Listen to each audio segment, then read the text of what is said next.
So what I say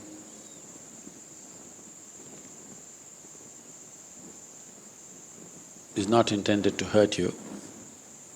It's a little technical. I want you to look at it that way, because I can sit here and speak a few words of solace, but that'll not be a solution for you. You'll only feel good for today, and tomorrow morning it'll be the same again. I want you to listen to this carefully. If any of our children die before they're 4 years of age, you will see people will work themselves into pain. Actually, there is no pain. When they say there's no pain, there is emotional pain, there is no wrenching things happening within you.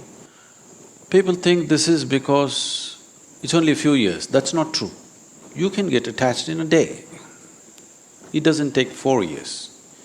This is simply because that life is not full-fledged yet. Even the governments in the world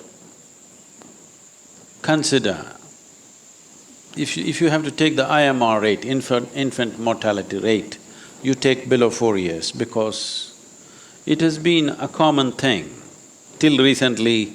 Now that the medical interference is little too much, otherwise a lot of children would die before they're 4 years of age without any ailment, lot of them, simply like that, because life is unestablished, not fully established. When it's an infant, when your child is an infant, that is when your contact with the child is big time. By the time he or she is 4, they start running around, they're not with you. You can't hold them, they want to be all over the place, they want to see the world.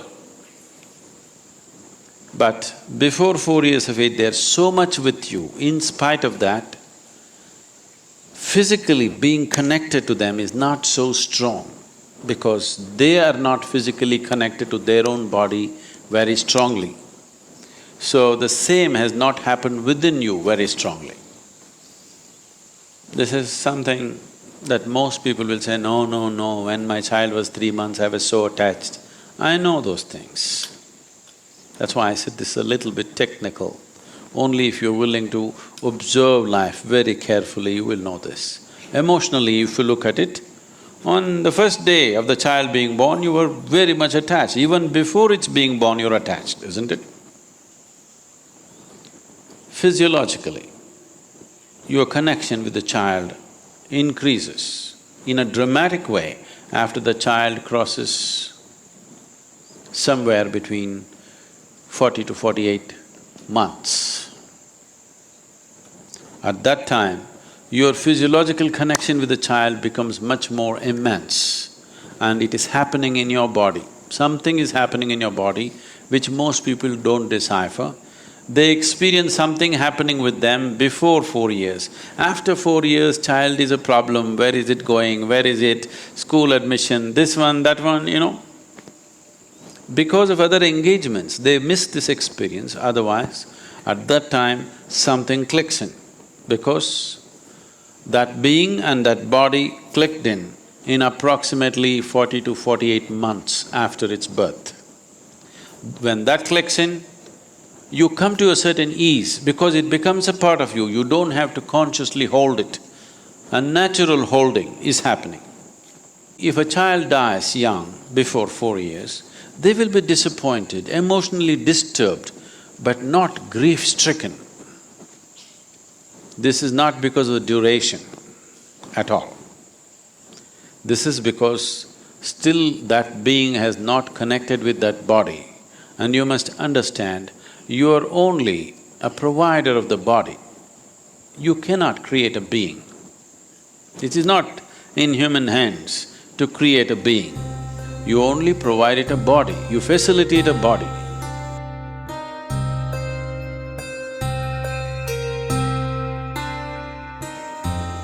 So only when that being really clicks on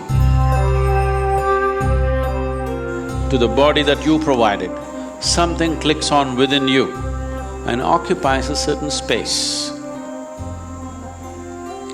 It occupies a certain space within your own system. If we just check somebody's energy, we know whether they have had children or not.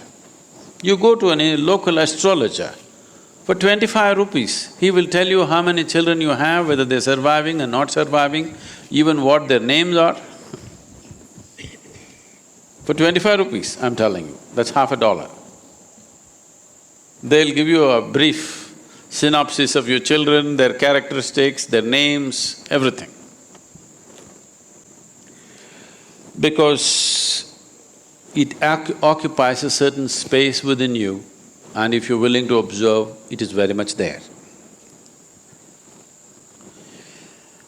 Now, this connection, this physiological connection is very strong till the child becomes 21. After 21, it starts dissipating once again. This is a beautiful natural system of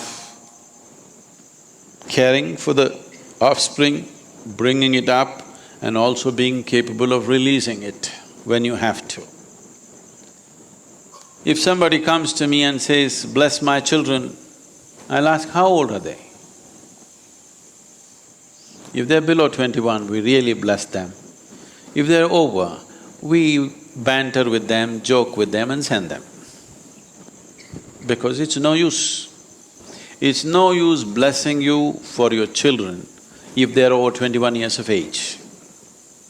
We will have to bless them, they're individuals by themselves. If they're below 21 years, you can bless a mother or a father and have a deep impact on the child. But if they're over 21, they have to come by themselves. Blessing the mother, blessing the father is of no consequence or great significance. It's only emotional significance. This should not happen to anybody, but it happens. Nobody should die before their children die. It's always best we die before our children die. That's how it should be, the natural order of life. Sometimes it does happen. It is happening to somebody or the other every day. Most people believe it'll never happen to them. It's not so. It can happen to anybody. Now that it's happened to us, it is best. Before it happened, we could have done anything to save that life. Once it's happened, it's time to look. It's time to look deeper within yourself and understand what this whole process is, how profound it is, at the same time,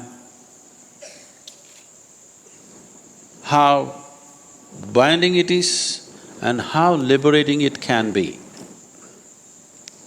In India, people desperately want to have a son.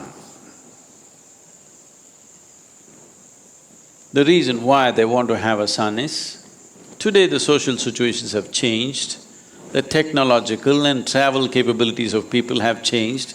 Otherwise, when they come of age, the girl gets married and goes to somebody else's house. If you die, she may not be able to come because she has to walk. She need not be in America. If she's in Salem, she won't come walking 200 kilometers. By the time she comes, your cremation will be over. So we want a son because the son lives here. In today's world, it's irrelevant. But I want you to understand, 1,000 years ago, this was very relevant. If she was living 50 kilometers away, she wouldn't come in time. She has her own children, her own husband, her own family. She can't just drop and walk away. And alone she can't walk away. Everything would be forested and somebody has to escort her down, so it wouldn't happen. That's why the 12th day was arranged for the daughters to come. When you die, you want your child around you. They said son, because practically it was only possible for the son to be around, daughter would be somewhere else. The reason why a child should be around is, there are methods to make use of that little pocket within you a little empty space within you, which is occupied by that being whom you refer to as my child. And if he does the right things, he can liberate you. It's for this, those people who live completely unaware and they don't do anything about themselves, they're depending upon their children to liberate them. And that became a whole tradition by itself. Varanasi is known for this. People come either with their aged parents who want to die in Kashi, or they have just died with the ashes and whatever else they come, because they somewhere understand they could liberate them. But today, there are very few people who know how to do these things properly. So it has become a mere ritual. So what I am trying to tell you is, once you bear a child, a certain space of who you are is occupied by that being whom you refer to as your child, because you only provided a body for this being. Because generally people's interaction with each other is only either physical or mental or emotional, and it never goes beyond that. We believe that's everything about that person. But when a person dies, or when a person sheds his or her body, all that is gone. The mental structure is gone, emotions are gone, body is for sure gone. So everything that you knew as mine is gone. And that being that you have always held as your child is as much a stranger to you as just about anybody. Now, at the same time, after someone is dead, if they happen to be our parents, we do certain things. If they happen to be our children, we do nothing. Because you have a little space occupied by the quality of that being. But they don't have that little space occupied by you. You cannot occupy the future generation. The future generation occupies a little space in the past, but the past generation will not occupy and cannot occupy, in the very nature of things, in the future generation. Because of this, as a child grows and becomes close to 21, you look at them, they look like absolute strangers. You can't believe, did you bear them? Are they your children? Is this the same little baby that I brought up? Can't recognize what they're doing, because you do not have an abode in them, but they have an abode in you. So if you want to influence your children, don't try to do too many things with them. You must be able to identify where this space is. If you keep it in a certain way, things will happen okay. This is a remote control that a parent has about the child. So if you want to influence your child, within the first 11 days that you have come, Kala Bhairava Karma definitely does something significant.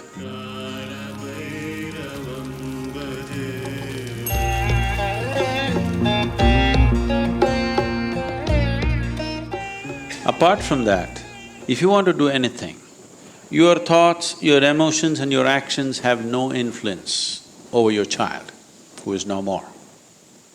But if you turn inward, if your way of being becomes pleasant, it has a tremendous influence. Because that little space, if it becomes pleasant, that being will experience pleasantness. Till that being finds another body, till then you can influence. Once it finds another body, you have nothing to do with it. Now somebody else claims this is my child, and a whole new drama begins again. This is not a right thing to tell someone who's lost their child just a week ago, I'm sorry. But that's how it is. So, one thing that all of us need to understand is, children only come through us, they don't come from us. It's a privilege that somebody chose to come through you, that you could be a passage for another life. We don't own it. We can't claim rights over it. It just came through us, it's a great privilege. You must cherish that privilege. And your daughter, from the moment she was born to you, and for some unfortunate reason, whatever has happened, till then, in so many ways, in so many ways, which one may not realize at that time, but now if you look back, in so many ways she enriched your life, isn't it? You just have to cherish that and if you want to influence her, you make this as pleasant as possible. That's the only way you can influence her. You cannot… if she was your mother, you could influence her in other ways by doing karmas, kriyas and things. But with your child, you cannot do that. The only way you can make it pleasant for that being is to making this being absolutely pleasant, because that little space that being occupied, that quality and that dimension is still connected till it finds another body. Once it finds another body, then it's gone.